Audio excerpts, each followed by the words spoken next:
Chapter 5. Truth and the human spirit exist. If we deny that truth exists, is our denial true? And if we claim there is no objective reality, is not that an objective claim? This is crazy talk. How do we escape such contradictions? We discover truth. Truth is the very fabric of reality. It is the precondition for coherent thinking.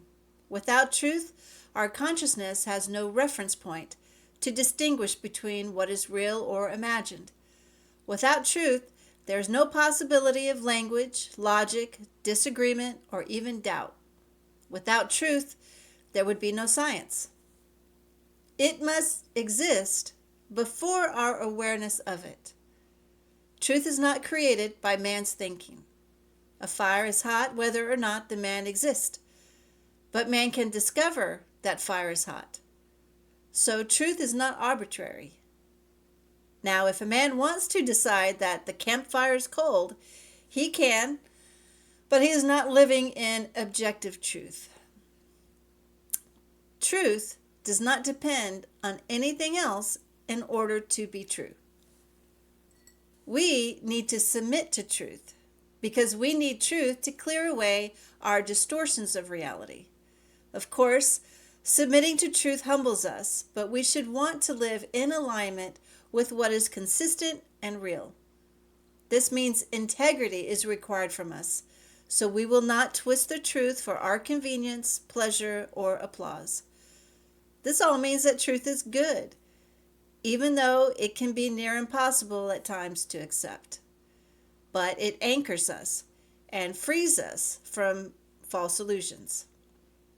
If we invented truth, then truth would depend on us. But anything dependent on us would collapse the moment we changed our minds. We are only capable of subjective truth.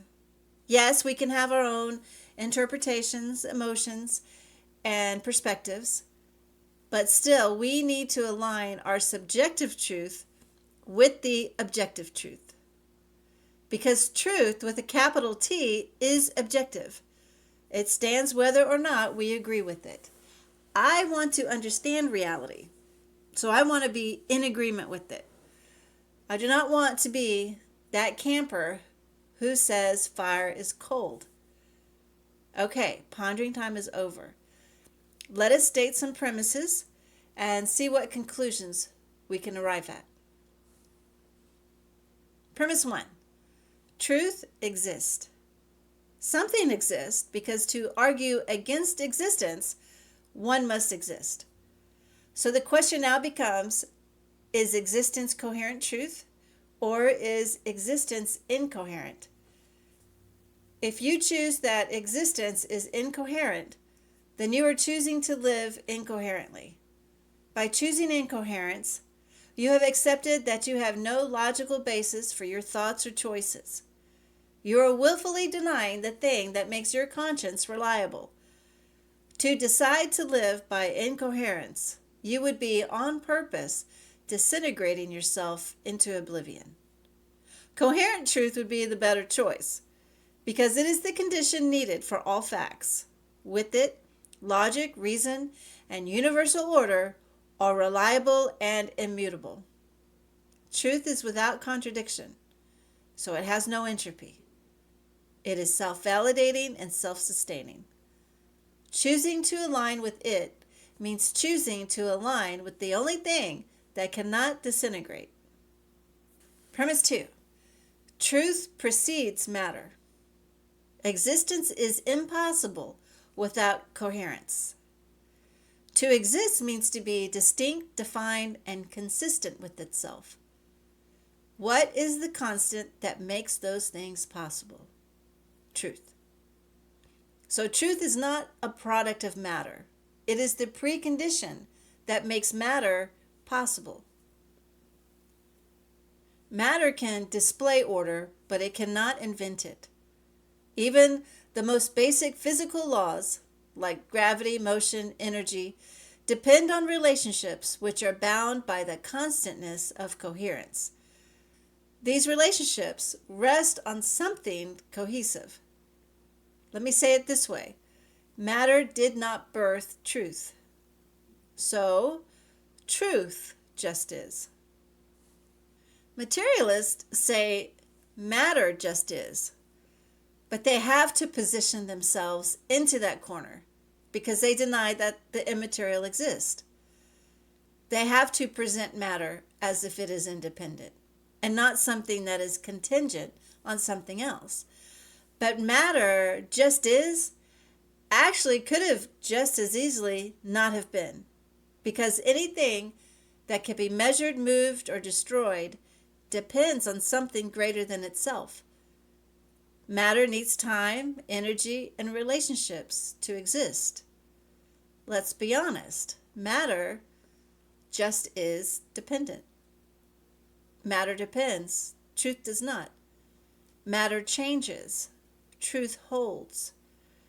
Matter borrows coherence, truth provides it. Matter can disappear, truth cannot. Premise 3. Our spirit exists. Coherent truth transmits itself through immaterial means. We depend on truth because it is the foundation of all reality. Our purpose is to pursue it and enter into relationship with it. So, since truth is immaterially transmitted, this means we have an immaterial receiver. This receiver is our spirit, and it is through our spirit and not our biology that we perceive and interact with truth. Our spirit uses our will, which is guided by our conscience, to pursue truth.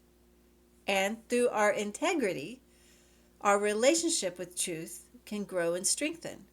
The more integrity we have, the clearer our reception of truth will become. Every day we choose between different courses of action. This means we have agency. Literally every choice we make reveals that our conscience is real and at work. Everyone can remember a moment when they were in a tug-of-war between doing what they were told to do, what they wanted to do, and what they ought to do. This pull reveals that truth is actively engaging with us. It has a weight that does not feel physical, and to feel the weight of ought is the recognition that we have a spirit. Premise 4. We are not animals.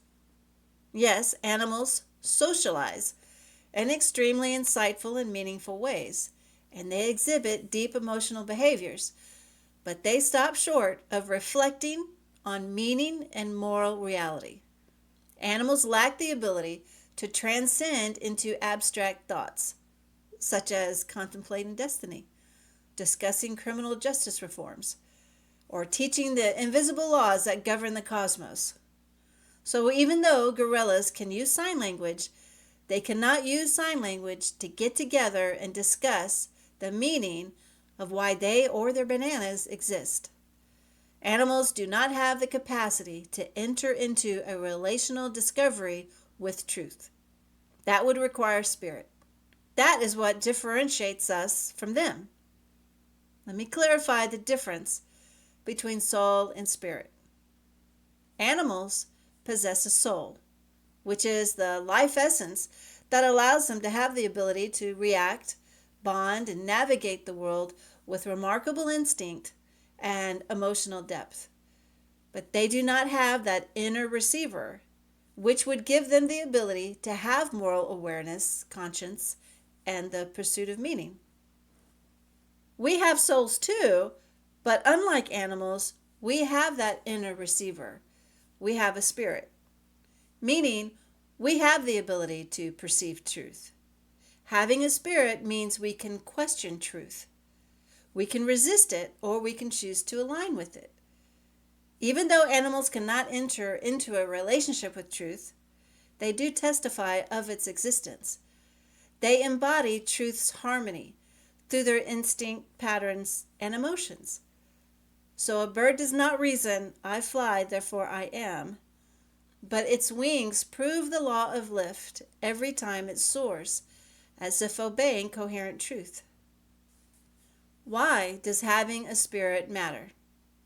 The spirit is the immaterial essence that makes you eternally unique. And when you acknowledge that you have a spirit, you also recognize the immaterial worth of others. Understanding that everyone has a spirit and everyone has a relationship with truth means everyone has infinite worth and value, even your enemy. Having a spirit means having free will and conscience.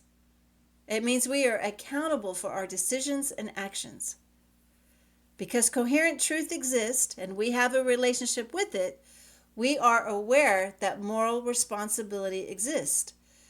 And this gives dignity to each of us, which, if believed, would prevent the atrocities of dehumanization. Realizing that we have a spirit restores meaning to existence itself.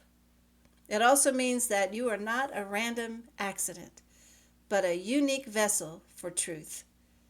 It means we are image bearers of truth.